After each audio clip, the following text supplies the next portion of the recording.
Back in 1996, when I was a student, I absolutely loved seeking out all sorts of exciting adventures. I had a good friend nicknamed Szczevel, so whenever Szczevel and I had any spare free time from our studies, we would immediately go looking for those very same adventures. We even bought a beat-up, rather old Zhiguli to make our outings much easier, and since we weren't clumsy guys at all, we managed to turn it into a fully functional car, ready for anything.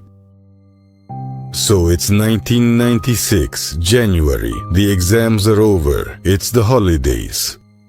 There's nothing to do. Boredom is a terrible shadow. I remember that winter wasn't the coldest, but there was a lot of snow. The temperature was around 0, and you could even make a snowman outside. But actually, let's take it from the top. I remember it like it was yesterday. I'm sitting in the dorm and suddenly Szczevel burst into the room, all happy. That day, he had finally won over the girl he'd been courting for a long time, but that wasn't the reason for his excitement.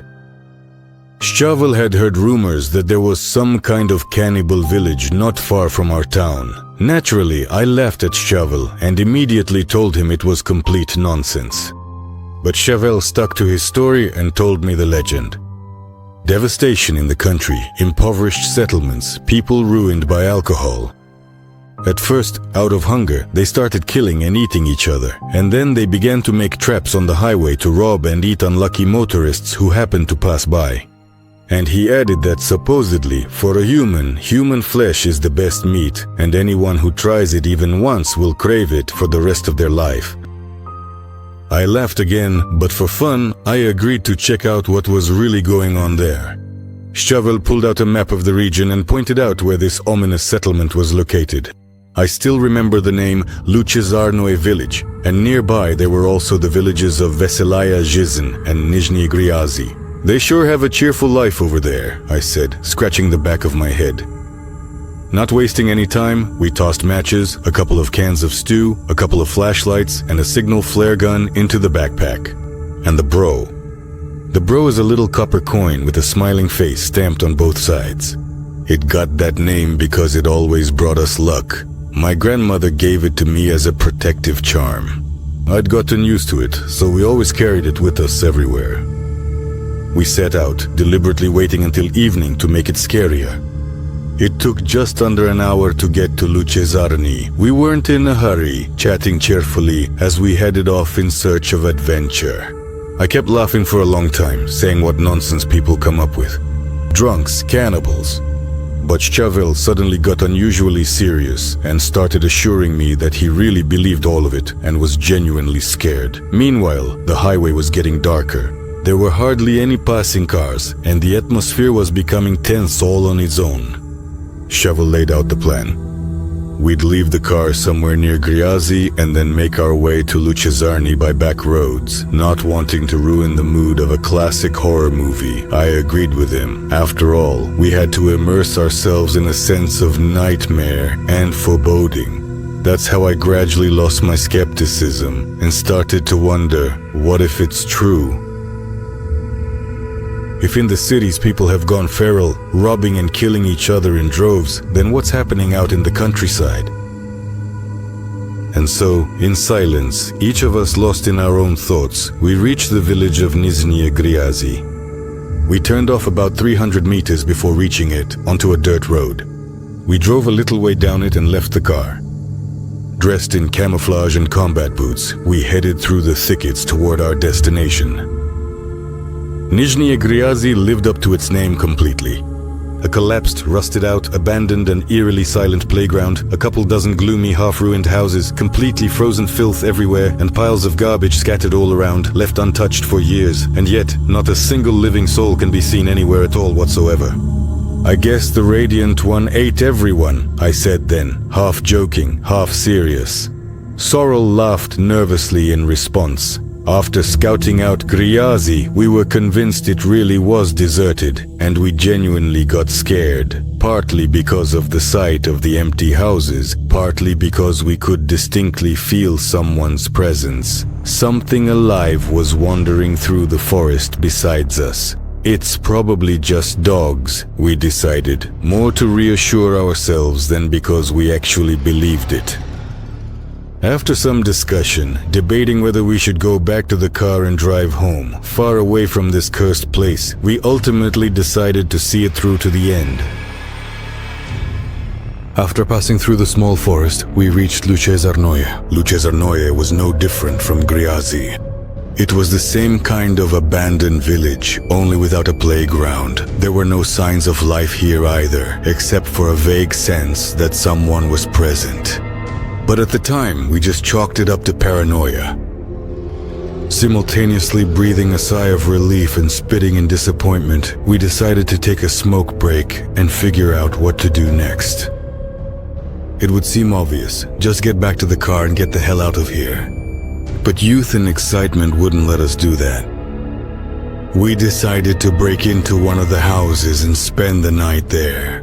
Breaking into the half-rotten house was no problem, and we started to look through the belongings left inside. At first glance, there was nothing interesting except for some Soviet-era furniture. But when we stumbled upon some photographs, a chill ran down our spines. The faces in all the photos were blurred. The same thing was true for the few portraits hanging on the walls. We found several family photo albums in the closet and examined all the photographs.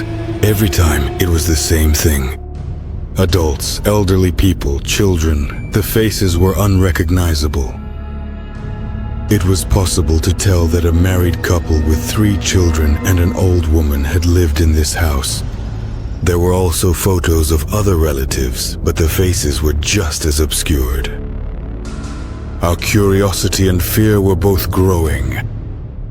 We broke into another house and started looking for more photographs, and to our horror, it was the same story. The faces were blurred. Thoroughly frightened, we decided it was best to get out of there as quickly as possible. We walked quickly toward our cart.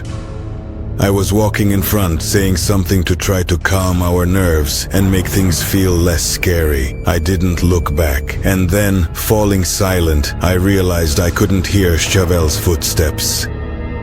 I turned around. There was no one behind me. My heart sank. I started shaking, tears welling up in my eyes. I tried to convince myself that Chauvel was just playing a prank on me.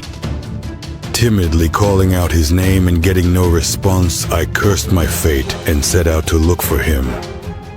Returning to Lucezarnoye, the first thing I did was check the very house we had broken into first. What I saw there made me freeze in terror. On the cold, dusty floor sat an old woman, completely wrapped in filthy rags, gently stroking a head that lay motionless in her lap. And then, in a sudden moment, I realized it was Chauvel's head. I turned and ran. I ran, screaming in terror. I ran until I tripped over a tree root and crashed into the mud. Only then did I look back and realize, with a sudden sense of dread, that ominous shadowy figures were chasing me. I gathered all my strength and ran as fast as I could. All the while, I kept hearing someone's sinister laughter behind me. I ran for a very long time. I felt that my strength was about to give out, but I saw no salvation ahead.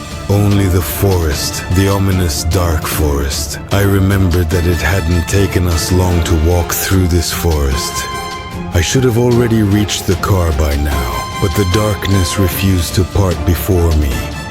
I realized that I was being surrounded. The disgusting voices and laughter were becoming clearer and clearer. A terrible pain started stabbing at my liver, and my vision began to darken. Having lost all strength, I collapsed and howled like a wounded animal.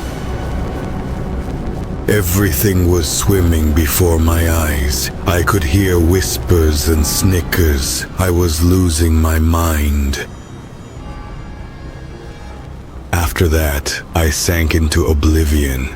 I remember that in my dream, my great-grandmother came to me, the one I used to visit every summer when I was very little.